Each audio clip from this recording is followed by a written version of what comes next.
Apa itu tasawuf? Tasawuf itu sederhana, menghadirkan Allah di dalam hidup kita. Tasawuf sederhana itu, menghadirkan Allah di dalam gerak kita. Itu tasawuf. Kalau mau makan baca apa? Itu tasawuf, Pak. Sedang makan bisa zikir nggak? Gimana cara zikir lagi makan? yang nggak bisa. Itu zikir sebelum makan. Zikir sedang makan gimana?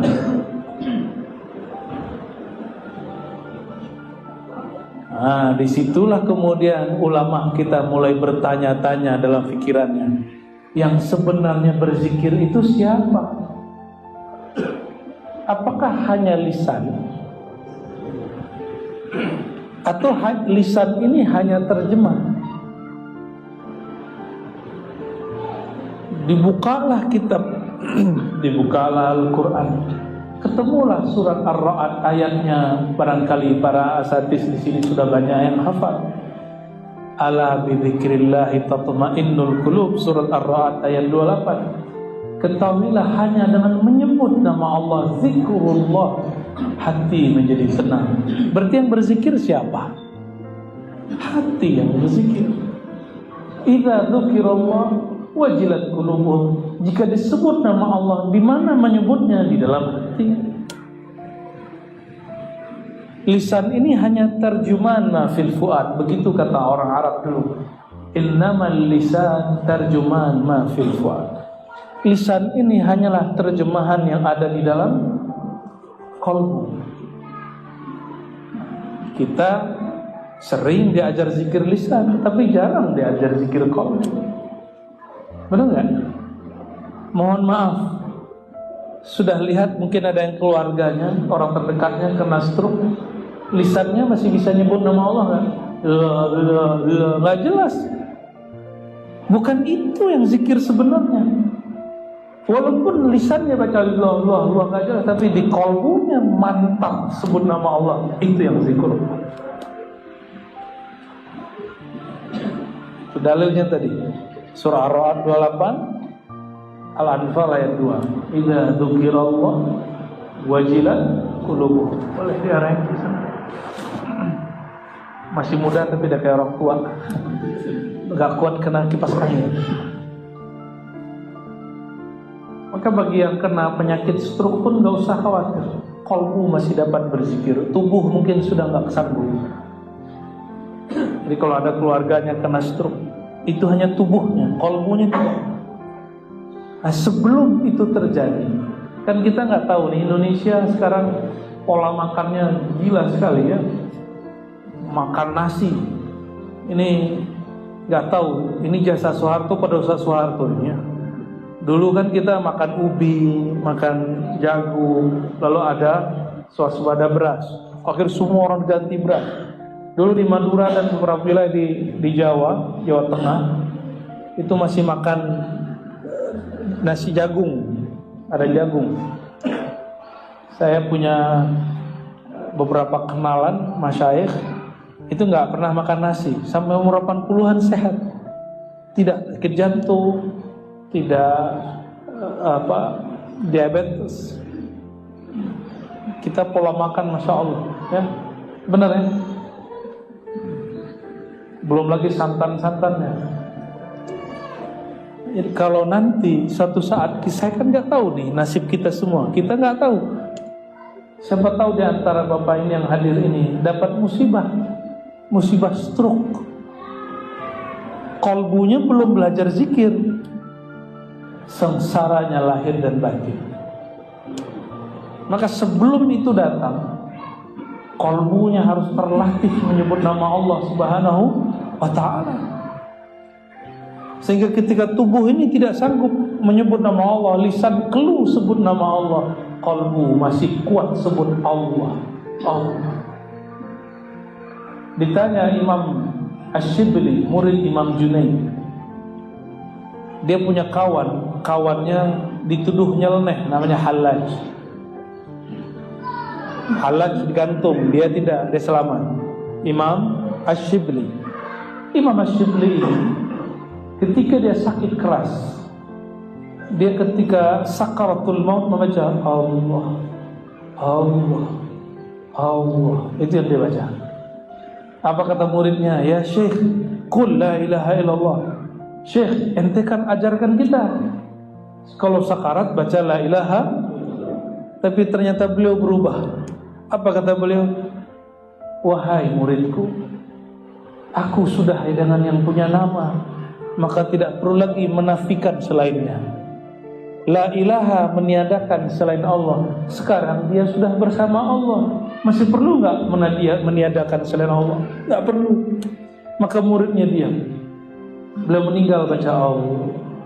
Jadi nafasnya naik, Allah turun, Allah. Dengan itu dia meninggal. Dengan itu dia wafat. Namanya Imam Abu Bakar Asy-Syibli. Bid'ah enggak? Enggak. Kenapa tidak bid'ah? La ilaha illallah itu ungkapan lisan, di qalbu Allah, Allah. Itu zikir qalbu. Apa dalilnya? Nah, dalil itu ditanyakan kepada amal. Apa amalan qalbu? Zikir menyebut nama Allah. Mana dalilnya? Dalilnya sederhana. Ayat pertama turun apa? Iqra. Lengkapi. Jangan Iqra doang. Iqra nggak beres, nggak Islami, sekuler antum jadinya. Ya, orang hanya Iqra, cerdas intelektualnya, tapi kering spiritualnya. Kalau cuma Iqra, lanjutkan bacanya.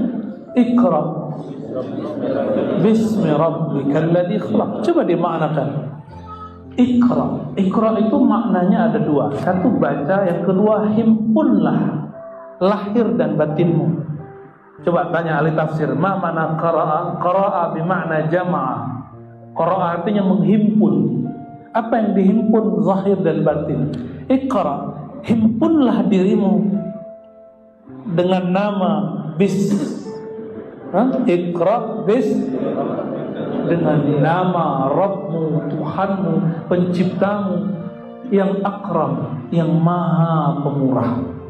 Siapa nama Tuhanmu? Benar. Siapa nama Tuhan kita siapa? Allah. Jadi ketika disebut himpunkan dirimu, lahir batinmu dalam nama Allah. Itulah zikirnya Nabi sallallahu alaihi wasallam. Jadi Nabi sallallahu alaihi wasallam wahyu pertamanya menghimpun nama Allah, sehingga belum membaca alam dalam nama Allah. Kalau sudah terhimpun nama Allah di dalam kalbu, barulah Allah memberikan ilham murni ke dalam kalbu. Kalau tidak, namanya halu. Jadi kenapa ada orang-orang lelaku spiritual halu? Karena dia belum ikra, dia belum menghimpun lahir dan batinnya.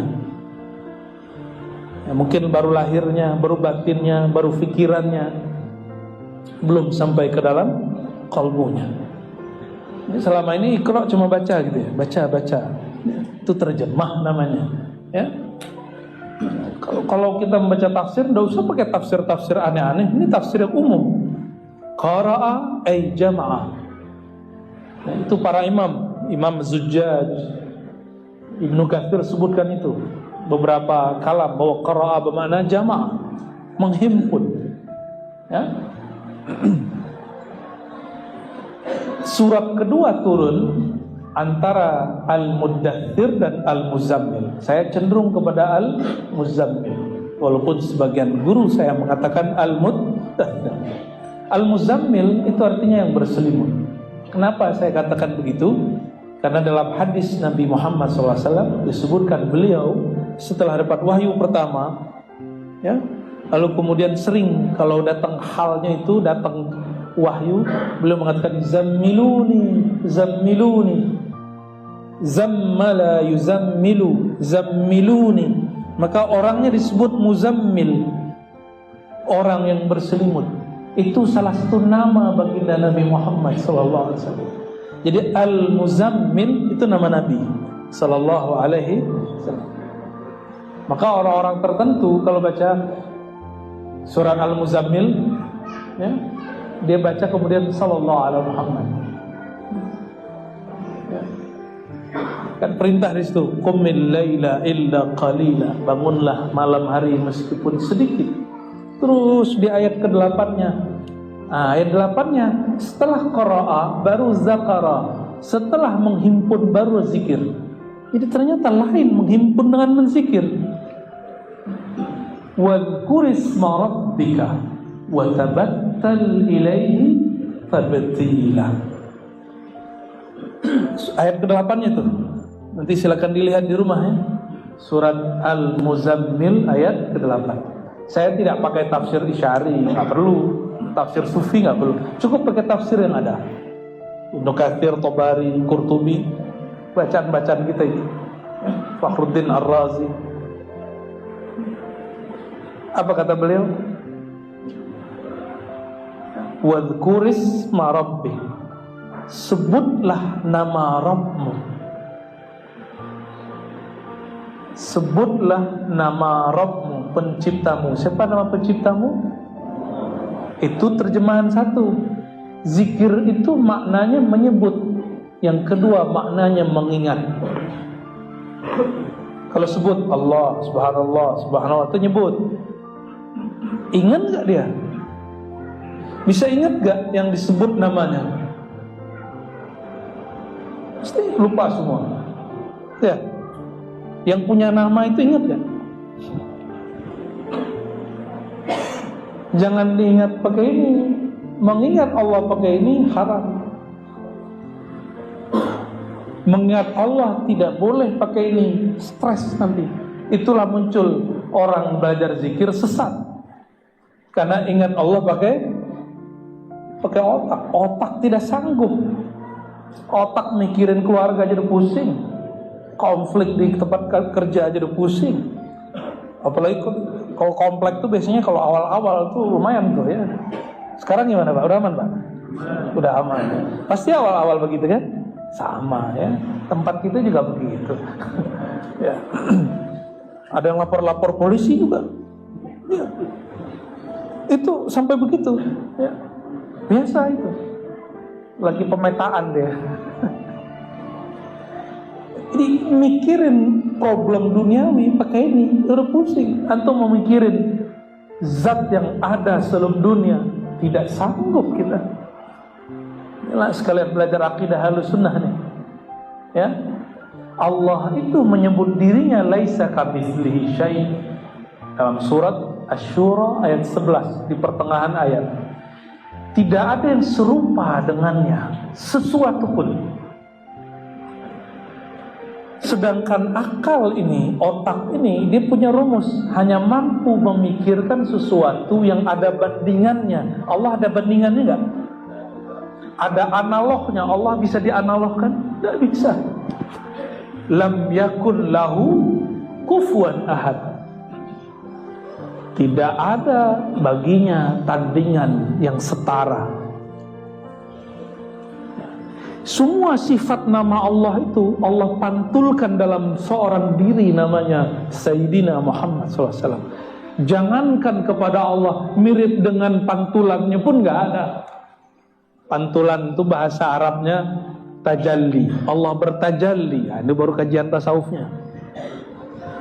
Allah itu supaya dikenal, maka Allah memantulkan semua sifat dan namanya dalam diri sang baginda Nabi Muhammad sallallahu alaihi wasallam. Makanya Nabi Muhammad sallallahu alaihi wasallam disebut Ar-Rahim, wa bil mu'minina raufur.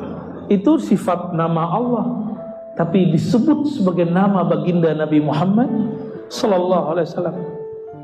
Itu dahsyat beliau. Nama Allah jadi namanya. Itu cuma Nabi Muhammad SAW. Nabi-nabi yang lain enggak. Hanya Nabi Muhammad yang disebut Rahim, disebut Rahum. Nabi yang lain tidak.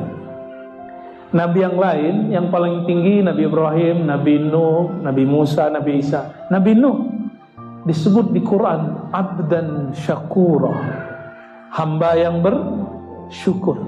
Tidak sampai rahimah. Kenapa? Dia masih mendoakan umatnya hancur binasa. Ini baru ngurusin masyarakat sedikit sudah main kutuk-kutuk kan kita. maka kita ini belum layak disebut rahim.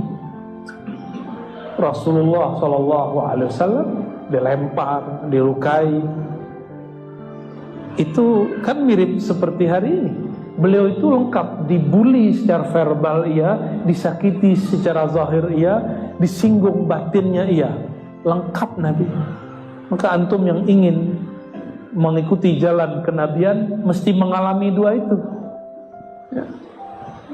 Minimal badannya sakit-sakitan karena dibully ya. Dibully di komplek aja bisa sakit loh orang. Ya.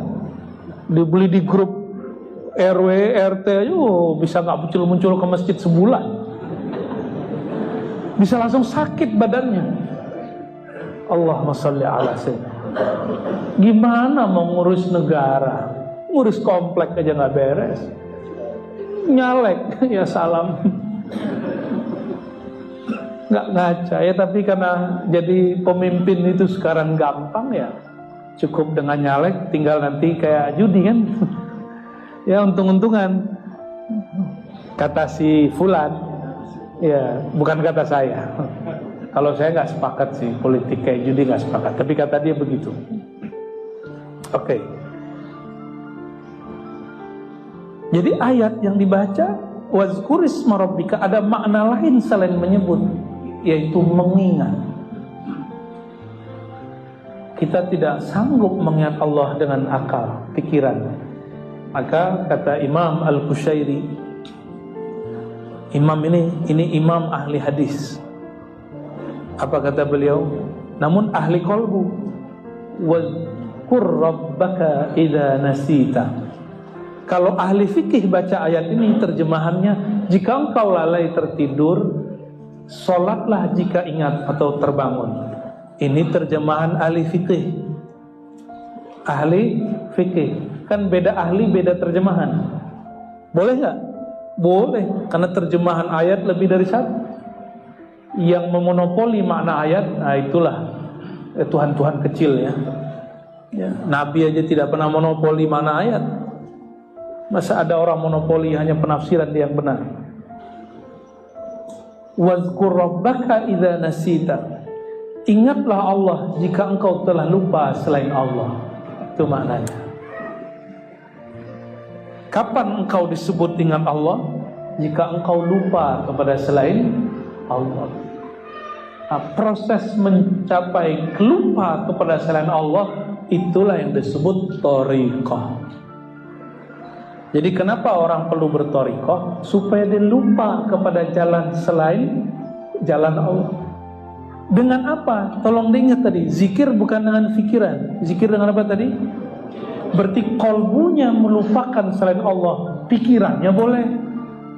Maka sholat tidak batal kalaupun bapak-bapak ini kepikiran yang lain. Itu rahasianya. Nyambung gak? Di qalbu hanya Allah, di pikiran ada selain Allah, tidak masalah. Ya, jadi bisa memisahkan ini. Ini bukan pembenaran tidak khusyuk lah ya. Ini menjelaskan kenapa sudah ngaji lama, sudah zikir macam-macam, kok pikiran masih kemana-mana. Karena memang beda. Ini maunya ke bumi, ke dunia, sedang ini maunya ke langit. Tarik menarik dia. Tapi kalau Imam Ghazali ketat sekali beliau. Sholat tidak diterima jika tidak khusyuk, bukan tidak sah. Jadi salah orang kalau mengatakan Imam Ghazali memasukkan khusyuk ke dalam rukun sholat, itu keliru. Enggak Imam Ghazali enggak pernah begitu. Imam Ghazali memasukkan khusyuk kepada bab syartul qabul, syarat atau rukun diterimanya sholat, bukan rukun sah sholat, bukan syarat sah sholat, itu lain. Ya, nanti stres semua nih jemaah. Ustadz aja belum tentu khusyuk. Kusut maya. Ya, berapa banyak khotib habis turun dari mimbar jadi makmum atau jadi imam, kepikiran yang dia khutbah, kepikiran. Yang penting tidak masuk ke dalam qalbu. Jadi fikir terhadap alam dunia, sedangkan kolbu zikir kepada pemilik dunia. Ini juga jawaban kepada beberapa teknik-teknik berzikir. Jadi ada orang bertanya kepada saya, Ustadz, bolehkah kita ingat guru sebelum zikir? Atau di saat zikir? Atau setelah zikir? Saya tanya, ingatnya pakai apa? Pakai ini atau pakai ini? Kalau pakai ini boleh, kalau ini jangan. Jangankan guru, istrimu pun boleh ya. Yang penting jangan istri orang lain ya, itu lain cerita entah. Jadi ingat dengan fikir di dalam ibadah, ya kita sebut mungkin kepikiran, itu tidak ada masalah, itu normal. Yang penting kolbunya merasa dipandang oleh Allah Subhanahu wa ta'ala. Itulah zikirnya kolbu. Sudah mulai ketemu polanya ya. Maka jika disebut wadhkurisma rabbik, sebutlah nama Rabbmu, ingatlah nama Rabbmu, sebut dengan lisan, ingat dengan kolbu, rasakan dengan ruh. Nah, ini satu lagi, ruhani merasakan. Rasa ini tidak dapat digambarkan. Kalau saya sebut malam pertama indah, kalau indah biasanya pemandangan, bukan? Jadi ibarat itu akan menjebak rasa. Rasa itu lebih luas dari kata-kata. Orang lagi kasmaran, jatuh cinta, yang jomblo-jomblo nih, atau ada yang mau jomblo lagi? Ketika dia jatuh cinta, dunia terasa indah. Padahal dia lagi dalam WC, dalam toilet. Ternyata yang indah pikirannya.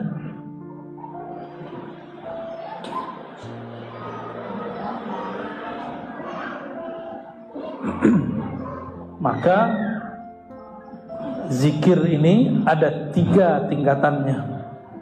Ayat tadi, zikir menyebut dengan lisan, munafik juga bisa. Handphone lebih dahsyat. YouTube kita itu puterlah, ada zikir subhanallah wa bihamdi surah azim 1 jam non-stop. Ada nggak? Ya, zikir lafaz Allah Allah Allah 1 jam non-stop, nggak capek dia. Ya, sholawat hadiah, sholawat tafrijiyah, macam-macam. Ada sholat hadiah 3 jam. Nggak pernah capek di YouTube. Paling habis apa? Datanya habis. Itulah bedanya. Data bisa habis kalau handphone. Tapi kalau handphone nyambung dengan wifi, habis nggak dia? Tinggal wifi-nya setor ya. Bayar tiap bulan. Bener? Paham? Ini cuma ilustrasi. Kalau smart kolbu ini sama dengan smartphone, bisa kehabisan data dia. Paham nggak maksudnya? Kehabisan kondisi. Maka kita butuh bergabung, bergaul, berkelompok dengan orang-orang sesama ahli zikir. Disebut majelis zikir. Inilah kalam baginda Rasulullah SAW. Idza marartum bi riyadil jannah. Jika engkau melewati tempat-tempat wifi kolbu bernama Riyadul Jannah, taman-taman surgawi, fartau, maka isilah pulsa kolbu, isilah kekuatan kolbu. Itu yang disebut fartau, petiklah. Jangan cuma nonton doang. Ini sudah hadir malam ini. Ini kok orang nangis sih? Melihat kiri kanan, kok nangis? Lu depan kok nangis? Kapan dia mikir? Kapan dia zikir? Akhirnya hanya memikirkan orang. Boleh kalau zikir samping kayaknya lebih bid'ah nih. Ya. Jadi sibuk memikirkan orang. Inilah hijabnya kolbu. Jadi kalau ada orang bertanya, apa yang membuat kolbu kita tidak mampu menikmati zikrullah? Karena banyak pikiran kepada selain yang dizikirkan. Ayatnya menyebutkan wa kunu ma'as shadiqin, bersamalah engkau dengan orang-orang yang shadiq. Shadiq itu kolbunya membaca, lisannya mengikuti. Tapi orang awam dibalik, lisannya dulu baca, baru dihantarkan ke dalam qalbu. Itu namanya talqin zikir.